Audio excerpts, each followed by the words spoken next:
Sa Capitol site sa Dakbayan sa Subo, giablihan sa Chonghua Hospital ang ilang bag-ong multi-specialty charity clinic.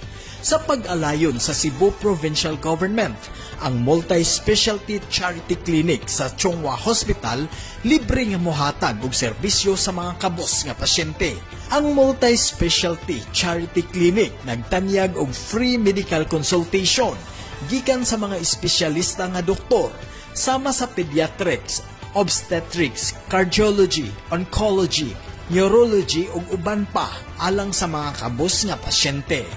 Sa pagserbisyo sa mga Subuanon, ang multi-specialty charity clinic sa Chonghua Hospital sa Capitol site abli matag Lunes hangtod Biyernes sa alas 8 sa buntag hangtod sa alas 5 sa hapon. Apan ang registration kutob lang sa alas 3 sa hapon. First come, first serve. Ang Cebu Provincial Government sa pagpangulo ni Governor Pam Barriquatro nagpasalamat sa kadagkuan sa Chonghua Hospital sa paghatag og libre nga serbisyo.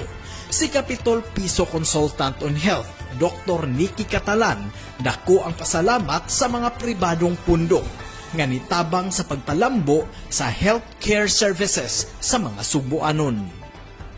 So, dako kayo ang pasalamat to nag-abli ang Chonghua o multi-specialty na charity center. So, din po cater sila free consultations para sa ating patients, especially sa taga-province. So, open kayo sila to collaborate with us. Magpadala o pasyente nito, pwede nila to consult, screen, diagnostics na mga charity rate or consultation screen.